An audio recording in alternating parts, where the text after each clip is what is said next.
Écran.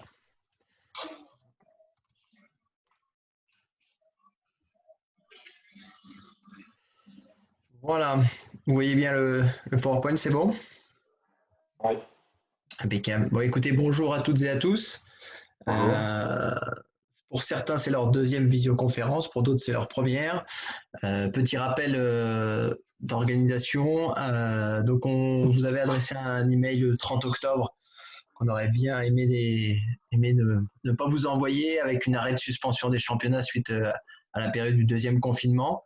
Donc voilà, suite à cela, on vous avait dit qu'on vous recontacterait fin novembre, début décembre, ce qu'on a fait dans un communiqué du 27 novembre qui vous expliquait un petit peu comment on souhaitait remettre en route la reprise avec la notion et la présentation de différentes visioconférences qui devaient s'organiser sur le territoire, comme vous le voyez à l'écran, avec 2 visios sur les championnats jeunes et 2 visios sur les championnats seniors. L'objet, donc toujours comme la semaine dernière, coupez vos micros s'il vous plaît. Voilà. Comme la semaine dernière, donc aux 3 temps, un premier temps en plénière. Comment il veut sortir. On va couper tout ça. Voilà.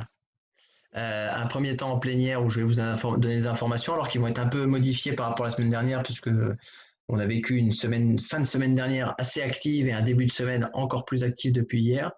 On a vécu entre jeudi soir, vendredi matin, les sorties vendredi soir et les arrivées lundi. On a vécu des annonces différentes et des organisations différentes, même si ça commence à se stabiliser depuis aujourd'hui, heureusement, puisqu'il y avait la reprise de certains nombres de choses pour les jeunes. Après un temps par comité où vous irez débattre sur la question des championnats adultes, comment, dans quel débat, pour lancer les choses. Et puis un troisième temps où on aura une restitution comme on l'avait fait la dernière fois. Voilà. Donc ça, je vous l'avais déjà présenté pour certains de manière très brève, mais je vais y revenir beaucoup plus précisément puisqu'on a des documents beaucoup plus précis aujourd'hui.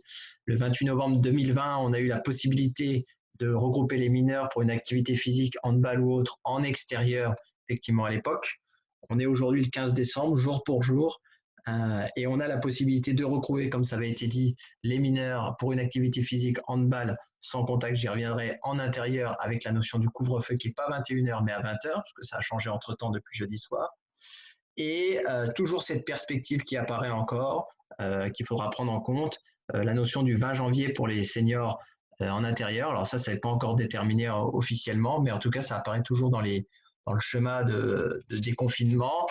Forcément, avec la période des fêtes qui va arriver, peut-être sera ajusté en fonction de ce qui va se passer concrètement pendant les 15 prochains jours ou 3 prochaines semaines. Il y aura de toute façon un point d'étape le 7 janvier par le gouvernement qui nous dira et qui nous mettra les perspectives si on a la possibilité ou pas de continuer avec les jeunes et surtout d'ouvrir aux seniors ou pas 14 jours plus tard. Voilà. Et puis bien sûr, vous êtes fonction toujours des autorisations locales, à la fois préfectorales, mais elles, aujourd'hui, sont plutôt, alors plutôt, hein, chez nous en tout cas sur nos 6 départements, avec pas de restrictions plus que ce que met en place le gouvernement. Et par contre, des mairies et des gestionnaires de complexes sportifs qui, eux, ont la possibilité de ne pas ouvrir ou d'ouvrir en fonction des conditions qui leur sont présentées, surtout dans cette période où les vacances scolaires arrivent. Peut-être certaines mairies préféreront rouvrir qu'au début janvier, même s'il aura été préconisé d'ouvrir dès le 15 décembre pour les mineurs, avec ouverture aussi pendant les vacances scolaires. Mais ça dépend des moyens matériels, des moyens humains mis à disposition des collectivités pour leur permettre ou pas de répondre au protocole sanitaire. Vous avez reçu depuis hier après-midi, alors il y a eu un peu de temps avant que le lien puisse fonctionner en fonction, 2 types de documents, le guide de reprise des handballs par rapport à ça, et cette fiche synthétique que j'ai coupée en 2. Alors je vous fais un petit rappel pour les moins de 18, ce qui permet, parce que vous avez quand même tous, je pense, des mineurs dans vos clubs. Pardon, ça a bougé.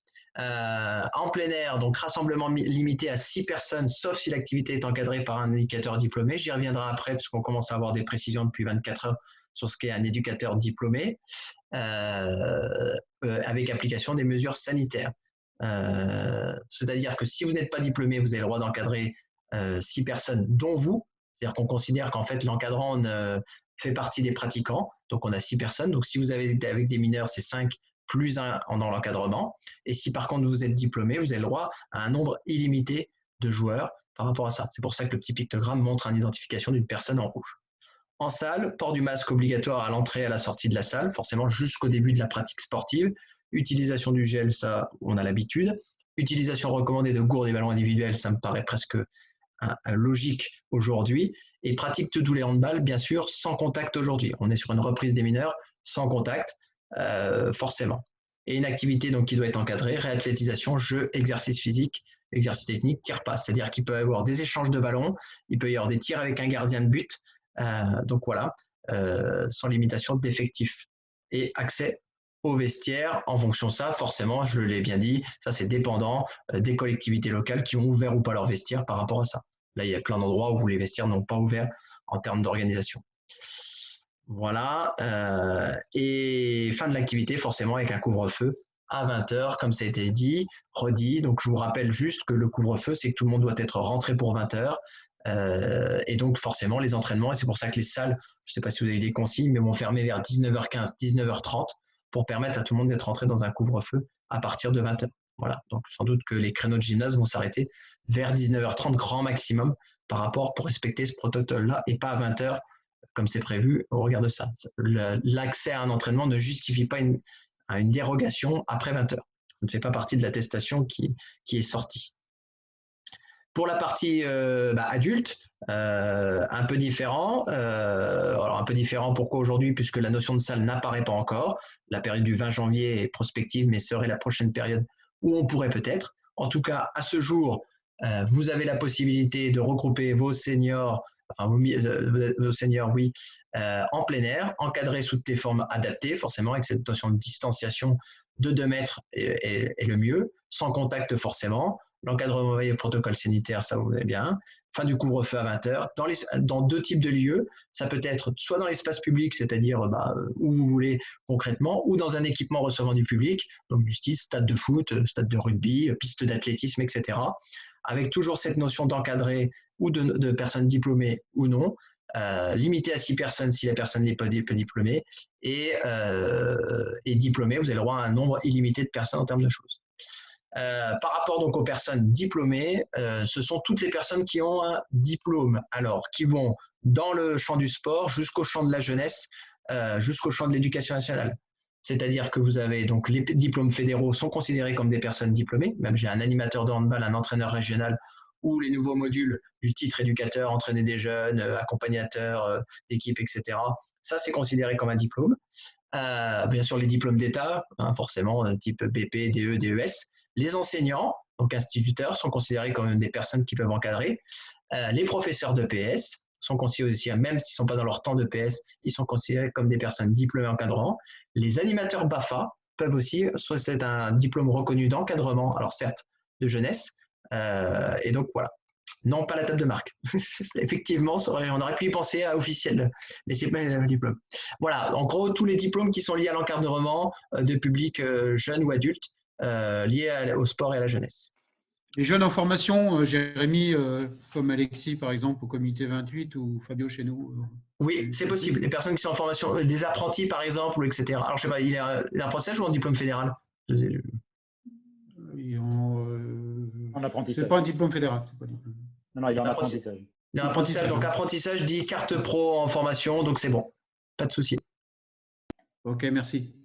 De rien. Voilà, donc toutes les personnes qui sont en cours de formation, oui, effectivement, mais qui sont sur des formations professionnelles, qui peuvent avoir un diplôme. Les personnes qui font juste les diplômes, les modules de formation, ils ne sont pas encore diplômés, donc ils ne peuvent pas aujourd'hui. Voilà. Ça serait que les... Voilà.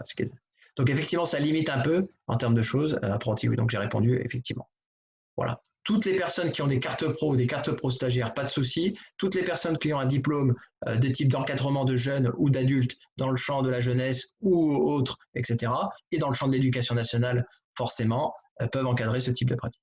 Voilà. S'ils ont dans leur prérogative la compétence dans leur métier, ils peuvent la dupliquer dans le champ du bénévolat, si je pourrais dire, à titre voilà. Et par contre, les personnes qui sont en cours de formation, c'est pas possible. Si, alors, les personnes qui sont en cours de formation… Encadrant, par exemple. Sur quelle formation, pardon? Encadrant. Sur l'accompagnateur d'équipe, là, le premier, accompagner les pratiquants? Oui. Ouais, non, il faut qu'ils aient le certificat. Bah, va falloir que vous vous mettiez d'accord avec le comité parce que c'est pas ce qu'ils nous ont dit hier. Oui, mais parce que ça change depuis 48 heures, j'avoue, tout à fait. D'accord. Normalement, on n'a pas l'autorisation qui sont en formation. Ok. Voilà. Puisque normalement, il faut pouvoir justifier d'une. Alors, ou alors, la seule solution qu'on peut faire, c'est que si les personnes sont en encadrement et sont en formation, il faut qu'on justifie, il faut qu'on leur donne tout de suite une attestation ou un document qui justifie de leur formation. Parce que la problématique, c'est la notion de contrôle. Alors, même s'il n'y aura pas de contrôle et que les policiers ne vont pas débarquer dans les gymnases ou les gendarmes pour vérifier les diplômes, etc. Mais normalement, les personnes doivent être détenteurs soit de leur carte pro, soit de leur diplôme. La personne qui est en formation n'a pas de justificatif comme quoi il y a à part peut-être une entrée en formation, mais voilà. Donc c'est ça la problématique aujourd'hui qui est régie en termes de documents. Même si Une attestation d'employeur, ça doit suffire. Oui, mais l'attestation employeur, la personne parlait des bénévoles là, qui sont sur le premier niveau. Ah oui, oui. Donc forcément, il n'a pas d'attestation par rapport à ça. Alors après, s'il a un papier, moi, la personne est en formation au dernier module de formation accompagner les pratiquants. S'il a son attestation et qu'on lui donne, il n'y aura pas de souci là-dessus. Il dit qu'il est régi par un diplôme fédéral. Par contre, il faut s'assurer qu'il l'ait assez rapidement pour pouvoir encadrer et qu'il puisse le justifier en cas de contrôle ou etc. Où est-ce qu'il était. Ouais. Même si je ne pense pas qu'il y aura trop de contrôle par rapport à ça. Voilà là-dessus. Est-ce qu'il y a d'autres questions? N'hésitez pas. Les enseignants retraités, je n'avais pas vu Alain. C'est une bonne question. Je ne sais pas, je n'ai pas la réponse là-dessus. Faut qu'on la pose. Effectivement, quelqu'un qui a eu des compétences à un moment donné, mais qui est retraité. Moi, j'ai eu une info ce matin. Tu l'as vu passer? Non, j'ai eu une info de l'ADR. D'accord, et donc parce que moi, parce qu'en fait, les gens m'ont appelé pour me demander est-ce qu'il faut absolument que le gars il ait un diplôme pour encadrer les jeunes. Ouais. Et j'ai appelé le gars de l'ADR et en fait, le gars de l'ADR m'a dit non, ça a changé. Un bénévole, il peut encadrer des gamins à condition que dans le gymnase, il respecte les distanciations. Donc, ça, c'est logique qu'il respecte les distanciations. Le mec de l'ADR, il t'a dit ça. D'accord. Donc, il va falloir qu'il renvoie un mail alors. Parce qu'on leur a demandé ce matin, comme j'avais réunion ce soir. Ouais. Et t'as appelé l'ADR ou l'ADD? Non, l'ADR. On m'a donné Monsieur Marceau. Ouais, Monsieur Marceau, ouais. Anthony. Non, là, tu parles pour les mineurs à partir d'aujourd'hui. Tu ne parles pas pour les seniors. Non, pour les mineurs. Non, mais ça, c'est bon. Ça, ok. Non, parce que pour les mineurs, on est dans le même cas. Hein. Il y a la notion de diplômé ou pas. C'est la notion de personne en fait qu'on peut accueillir en termes de choses. Ok. Bah écoutez, on vous enverra un mail à tous les clubs pour vous confirmer ça. Aujourd'hui, nous, il était rappelé qu'il fallait être absolument diplômé pour être là-dessus.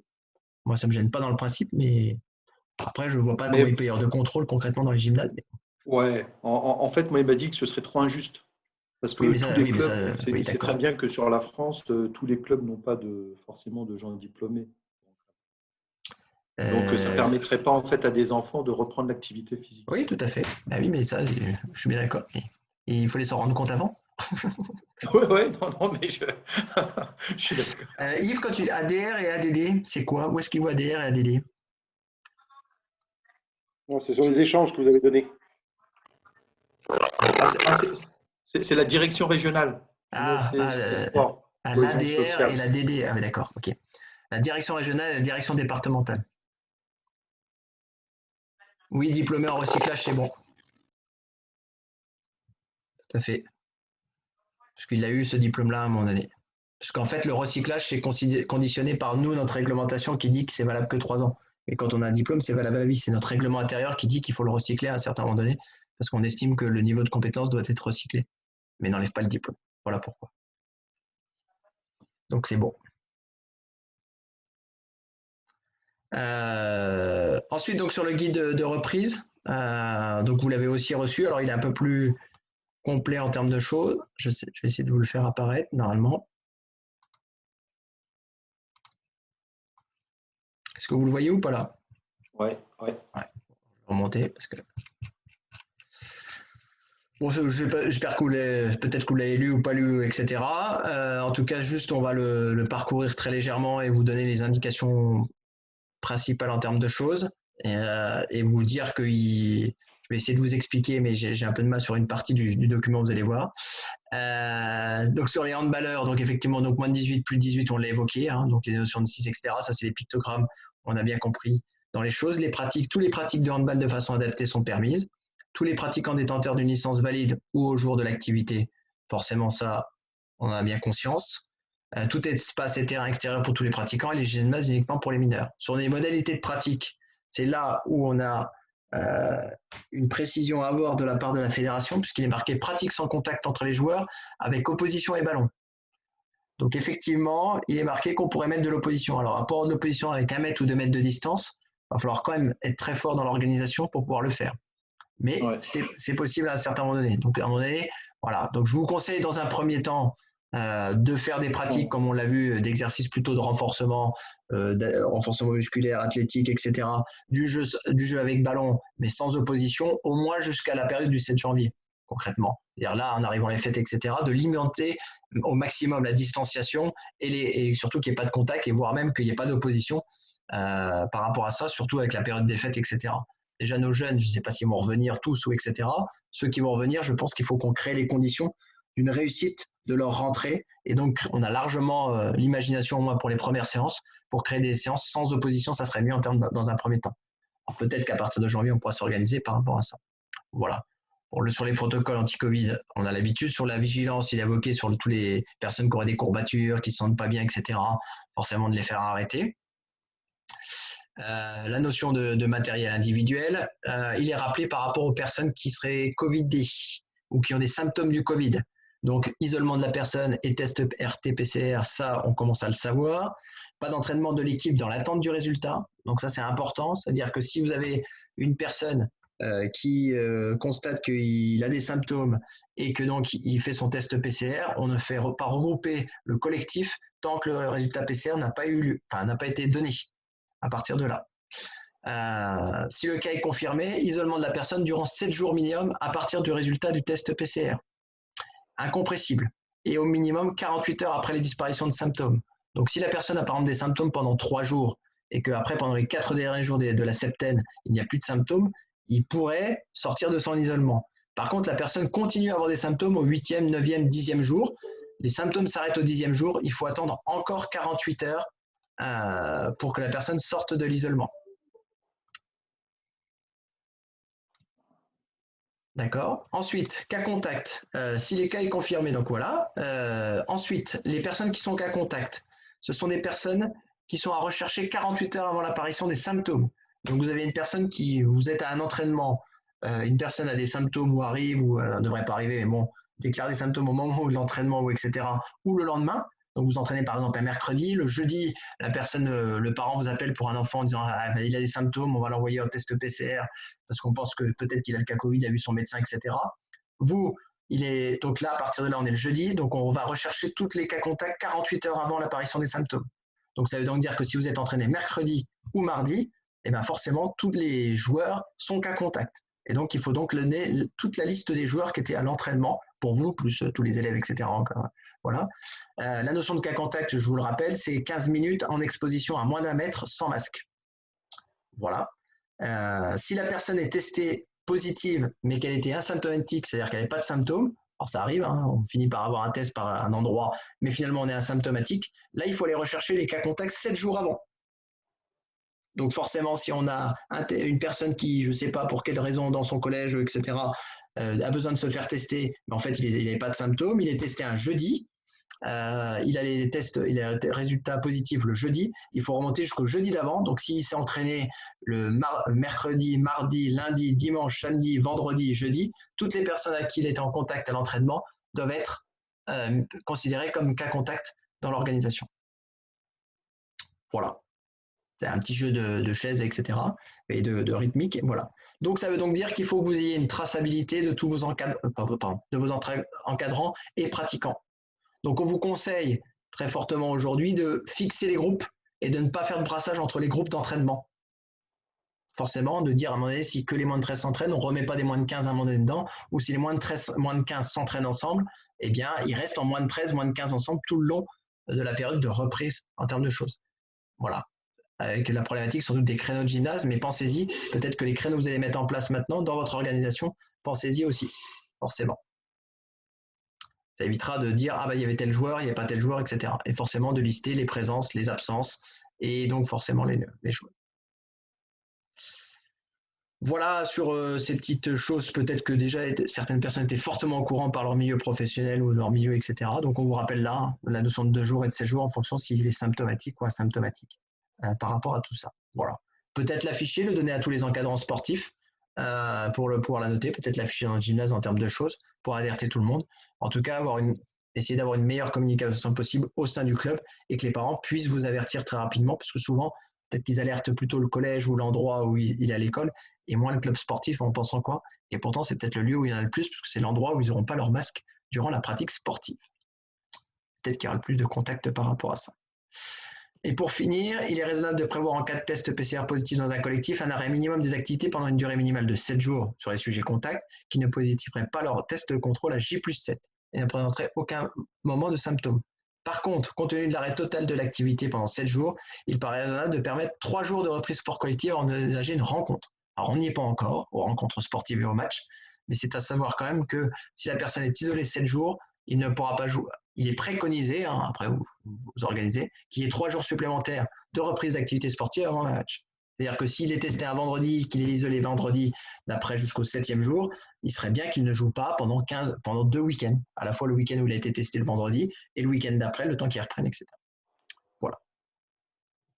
Et ensuite, vous avez une annexe qui a été sortie avec un certain nombre de protocoles d'exercices et de présentations par rapport à la spécificité de l'activité handball dans la terme de reprise, avec plein d'exercices qui sont très communs et non pas innovants, que certains connaissent, que d'autres connaissent peut-être moins. C'est à destination de tout le monde et toute personne qui n'aurait pas de connaissances à la fois sur la prépa physique, l'organisation et la reprise d'une activité sportive spécifique liée à l'activité handball. Voilà, il y a plein d'exercices à la fin dans les dernières pages, vous irez voir très tranquillement.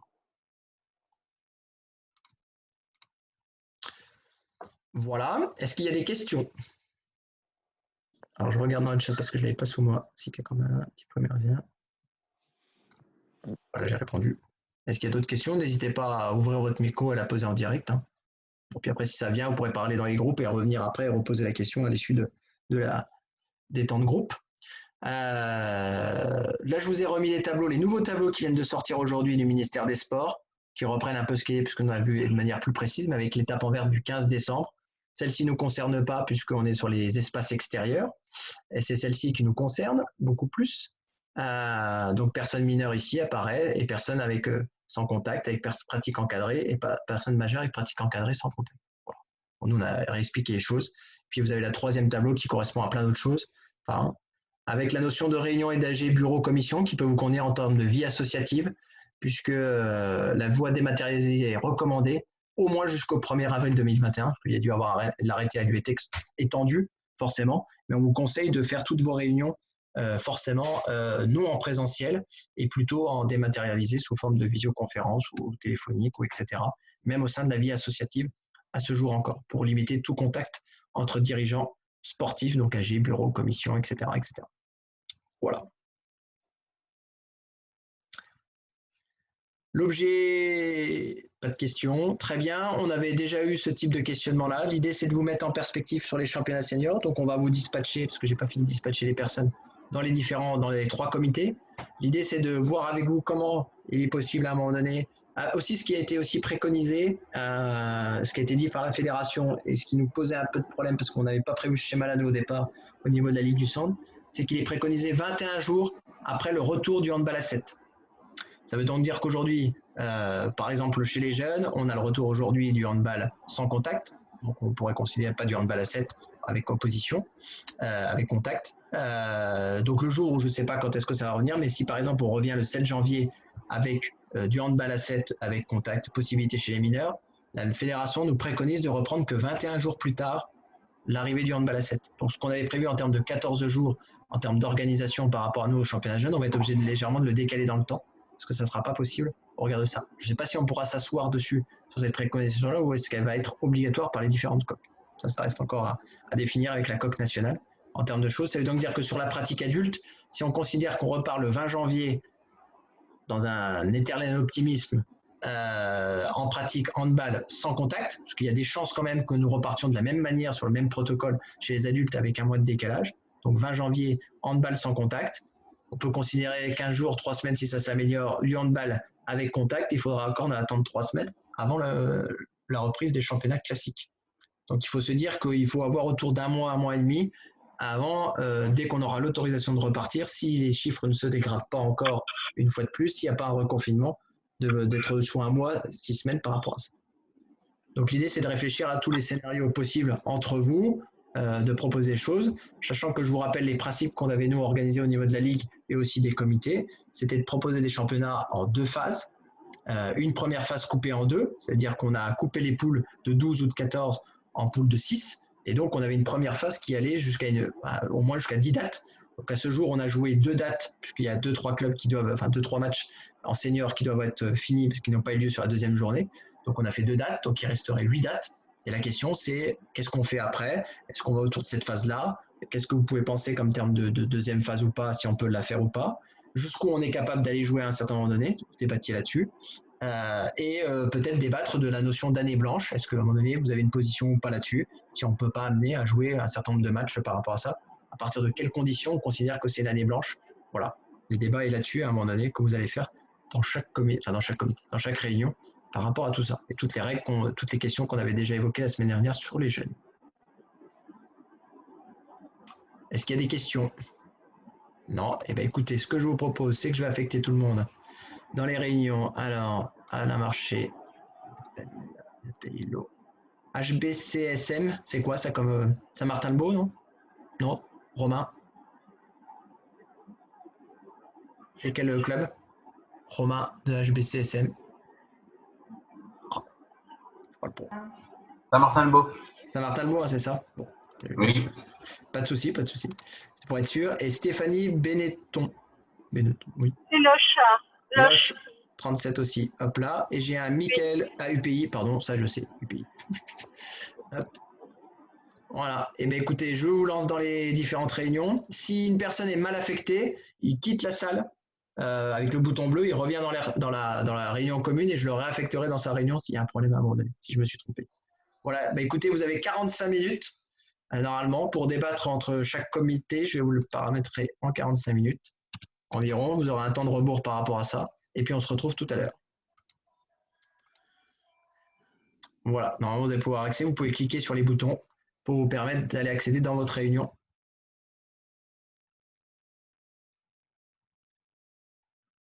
Si quelqu'un n'est pas sur le bon comité, merci de me le dire que je le réaffecte tout de suite.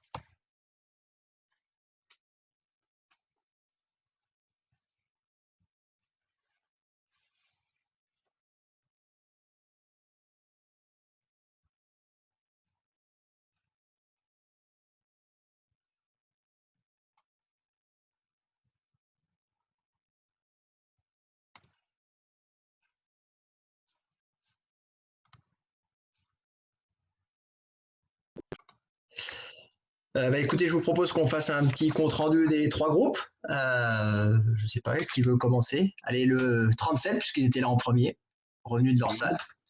Oui, oui, vas-y. Non, tu voulais dire quelque chose? Ah non, vas-y, c'est pour vous. Ah, ok.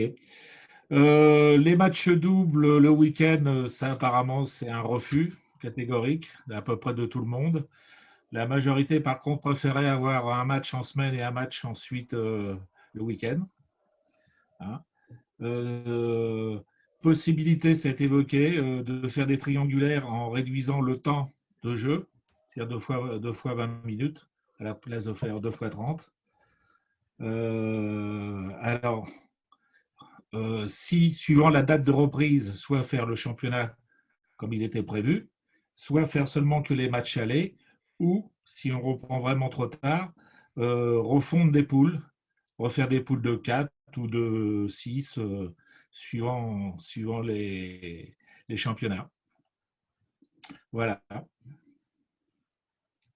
Okay. Donc, premier scénario, on fait le championnat. Deuxième scénario, on fait que la phase aller. J'ai bien compris. Alors, pour Troisième la scénario, saison on blanche, refait toutes les poules pour essayer de réduire le nombre de poules. pour la saison blanche, si les matchs, on arrive à faire tous les matchs allés, toute la première phase, on va dire, bon, bah, il n'y a pas de problème. Sinon, bah, oui, la saison blanche, malheureusement, verra le jour. Ok.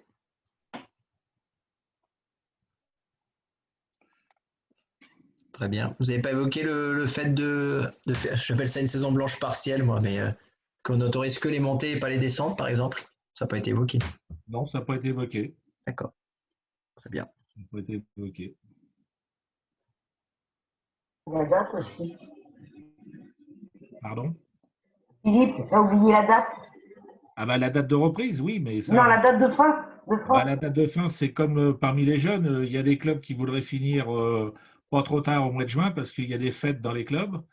Donc, Est-ce qu'on aura le droit de faire des fêtes? Mais il n'y aura pas de fête, il n'y aura pas de fête. Ben oui, voilà. donc ils ne voudraient pas aller au-delà du mois de juin. Bon.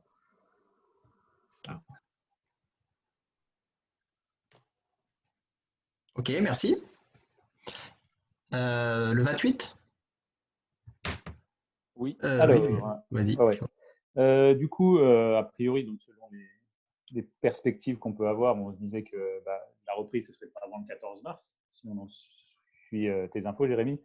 Donc, dans l'idée, ce serait quand même de jouer un maximum après cette date-là. Donc, pourquoi pas utiliser, y compris les jours fériés, les vacances scolaires. Enfin, on est sur une pratique adulte, donc ça nous semblait moins embêtant que sur des jeunes. L'idée, c'est aussi d'avoir davantage de flexibilité dans les conclusions de match, à savoir que si les clubs sont d'accord pour jouer en semaine, il faut l'autoriser.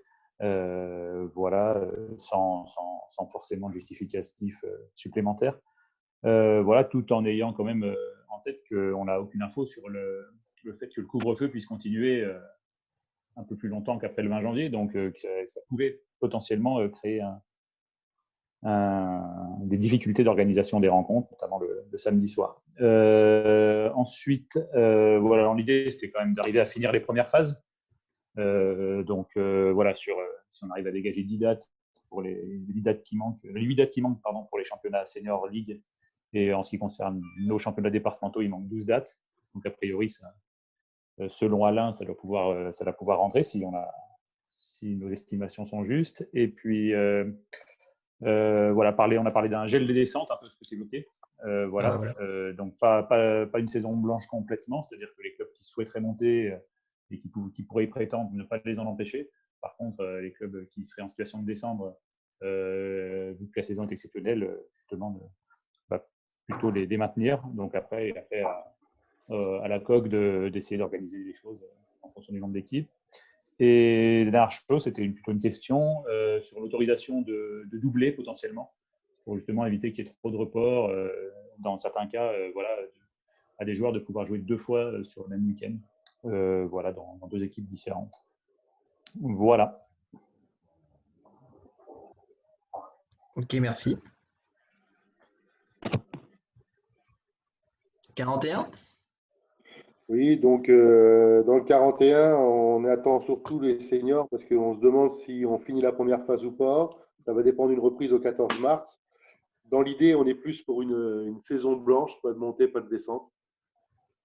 Parce qu'on n'est pas sûr de terminer. On préférerait s'arrêter autour du 15 juin pour laisser les fêtes de club et puis faire des fêtes du handball, soit dans le Loir-et-Cher, de telle manière de recommuniquer sur le handball en juin, si on nous le permet.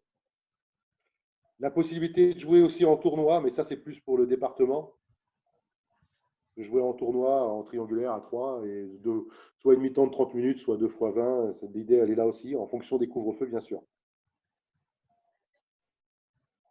Et sur les deux clubs régionaux que j'avais, ils étaient plus sur une saison blanche.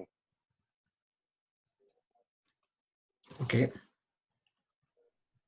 Et qui dit saison blanche dit on continue à jouer quand même et on ne compte pas les résultats à la fin. Enfin, si on peut jouer un peu. On essaye d'offrir des dates de première phase et de telle manière de finir la première phase, mais on ne sait pas si on aura des cas Covid ou pas, et ainsi de suite, que ça risque de perturber les championnats complètement. Oh. Effectivement. Ok. Et après, bien sûr, la souplesse sur les coques et puis les conclusions de match. Hein. C'est important aussi. Hein. Souplesse des coques. Très bien. Écoutez, petite synthèse, hein, vu que tout le monde a un peu. S'il y a d'autres questions, je ne sais pas s'il y a des questions, d'autres questions qui sont revenues. J'ai une question qui vient à l'idée là. Ouais. Comment ça se passe si un cas Covid avéré ou pas avéré dans un club qui décide de faire un report parce que justement il était en sous-effectif ce week-end-là, il ne pouvait pas et il n'y avait pas forcément de cas Covid. Comment la COC gère ça? Est-ce que c'est des cas avérés? Il faut demander une justification du club en disant le test a été positif, pas positif. Comment ça se passe? Ouais. Alors, déjà, ce qui est important, ça sera rappelé début janvier, ou mi-janvier, en tout cas en amont des débuts, c'est que c'est une cellule qui est différente de la COC. Donc, il y a une adresse mail qui existe, 5 400 000.covid@ffhandball.net, qui a été mis en place dans la Foligue. Bon, après, on pourra vous la renvoyer, pas de souci. Et il y a un formulaire qui existe. Normalement, la règle qui avait été mise début septembre, peut-être qu'elle va changer à la reprise des championnats, puisque la notion, c'était, je crois, un cas Covid, un ou deux, je ne sais plus, et 2 cas contact. Alors, il y avait des nombres par rapport à ça. Malgré ça, on a quand même, nous, au niveau de la Ligue, à chaque fois que les clubs nous ont sollicités, ils nous ont prévenus, ils nous ont expliqué ce qui se passait. Et donc, à partir de là, on a validé au travers de cette commission qui valide et donne les décisions à la COC. Alors, même si des fois, ce n'est pas passé par le bon schéma, etc. Et donc, après, l'idée, c'est d'apporter le plus de justification possible et le plus de sincérité possible. Par rapport à ça, à chaque fois les clubs nous ont dit écoutez, il y a des suspicions de cas Covid, des personnes ont été faire des tests le jeudi soir, on n'a toujours pas les tests le vendredi et le samedi matin ils n'étaient pas arrivés ou on n'était pas sûr. Bon, dans ces organisations-là, on a préféré déclarer le fait qu'il y ait un report de match ou etc. par rapport à ça. Donc l'idée, c'est à chaque fois, c'est vous avez une adresse mail particulière qu'on vise pendant tout le week-end, etc., voire même jusqu'au samedi matin, samedi après-midi, etc., qu'on regarde.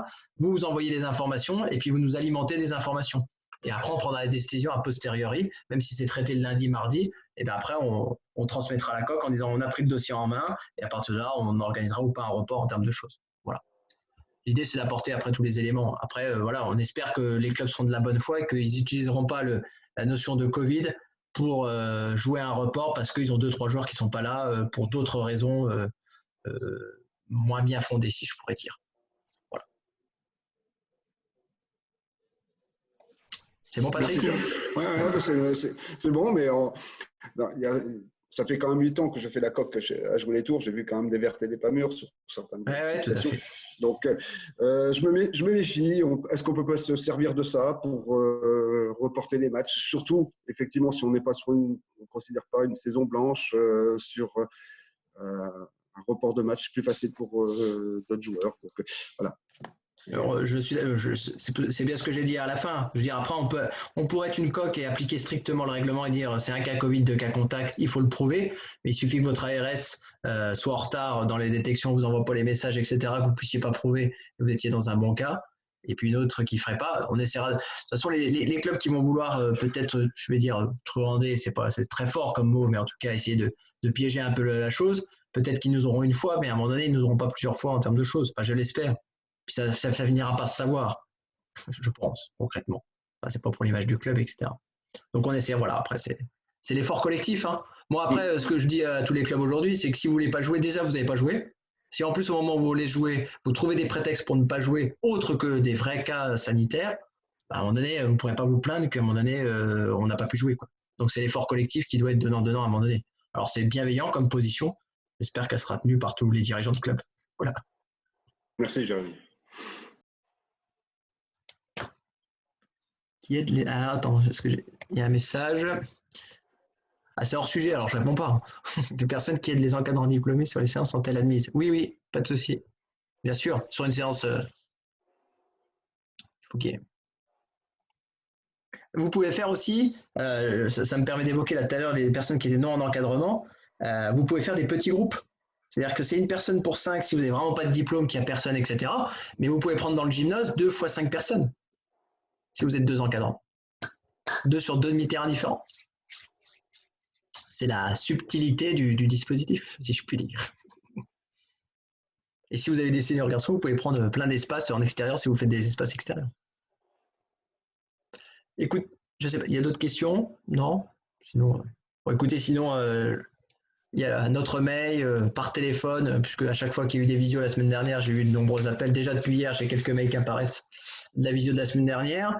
Juste en termes de synthèse, effectivement, on revient un peu sur. Alors vous êtes la chance, vous êtes la deuxième visio, donc forcément, on a eu des choses par rapport à ça. Nous, ce qu'on va essayer de faire, c'est au moins sur la pratique senior, c'est que quand on aura, alors je ne vais pas parler de certitude parce que ça sera un engagement trop fort, mais ça a été évoqué hier, c'est qu'on vous propose la formule qu'on essaiera de tenir.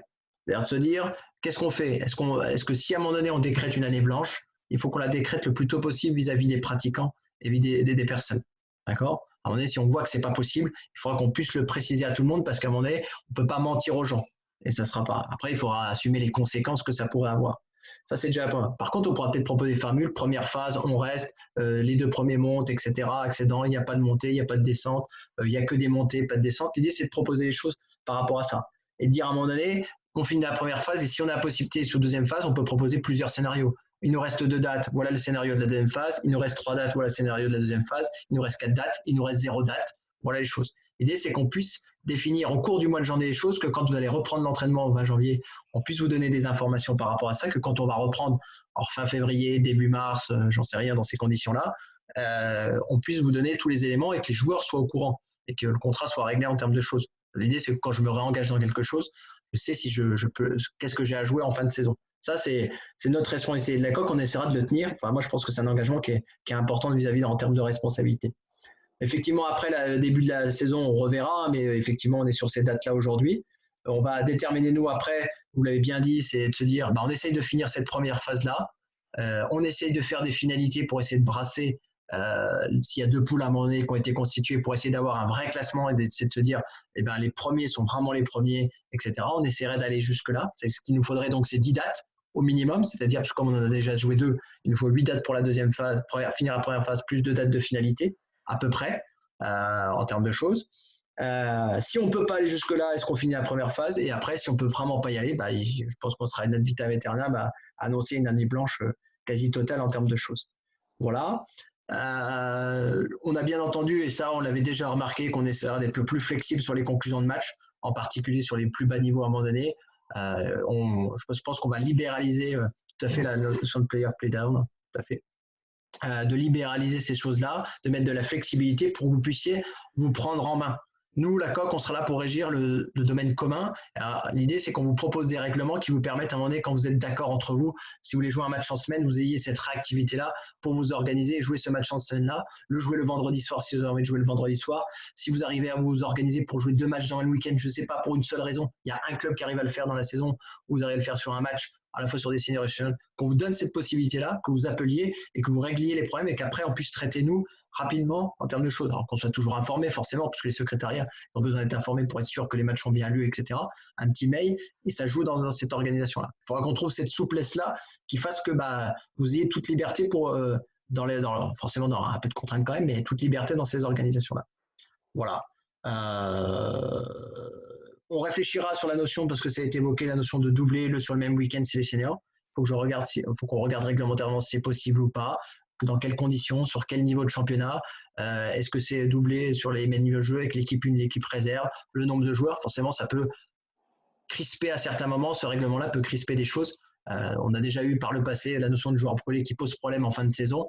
Ça a mis certaines tensions des fois sur des équipes réserves, etc. Donc il faut qu'on trouve à la fois la dosage qu'il faut pour que ça permette de faire jouer des matchs et pas de mettre des forfaits, et en même temps pas fausser le niveau de l'équipe qui se représentera en termes de choses. Voilà. Juste une petite remarque. En termes de souplesse sur l'organisation des matchs, je sais qu'il y a certains matchs qui sont bloqués à 2 mois. Est-ce qu'on ne pourrait pas revenir à 1 mois? Je sais que c'est compliqué après pour l'organisation des arbitres.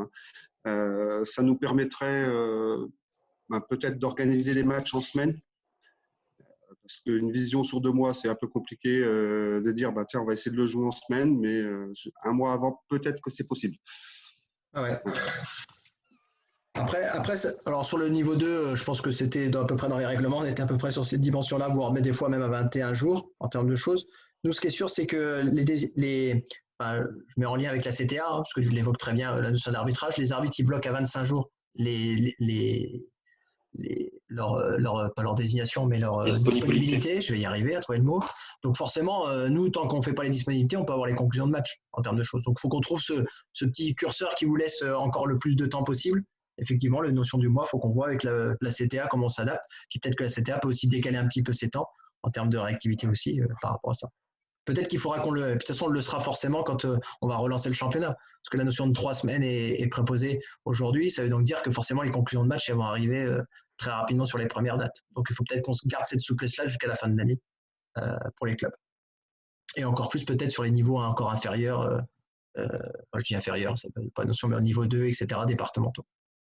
Je note, Patrick. Autre remarque, autre réflexion du… Bon, bah écoutez, je peux quand même vous souhaiter d'excellentes fêtes de fin d'année quand même, malgré le contexte sanitaire actuel. Écoutez, je vous remercie de votre présence. Hein. Il y avait encore beaucoup de monde aujourd'hui. On a réussi à mobiliser tout le monde au cours de ces 4 visios dans les départements. Hein. On a mobilisé plus de 100 clubs. Et là, je calcule, on est à peu près à 70-80 clubs mobilisés sur la partie adulte. Donc, c'est une bonne chose. C'est-à-dire qu'il se passe quand même un certain nombre de choses en termes d'organisation. Donc, on vous souhaite de bonnes fêtes de fin d'année. On reviendra vers vous. On refera des visios pour les jeunes début janvier, mi-janvier, au retour de la pratique sportive, si on le peut, et des rencontres. Et puis, on reviendra vers vous sur la partie adulte au moment où on aura toutes les conditions requises par rapport au 20 janvier. Vous les aurez forcément en même temps que nous. Nous, on va essayer de vous divulguer de l'information au fur et à mesure des protocoles, etc. Vous avez le site de la Ligue où on essaie de mettre toutes les informations. Vous avez le site de l'ADA, le site de la Fédé, par rapport à ça, pour récupérer toutes les infos. Voilà. Et puis, si vous avez des questions, n'hésitez pas, très techniques, à nous envoyer un petit mail ou à nous appeler et on essaie de répondre au plus vite. Même des fois, on a répondu hier soir via les réseaux sociaux, Facebook, etc., des entraîneurs qui se posaient des questions. Donc, on essaie d'être le plus réactif possible en fonction de quand on a les réponses par rapport à tout ça. Voilà, bonne soirée à vous, à très bientôt, bonne fête et rendez-vous en janvier, je l'espère, en bonne forme.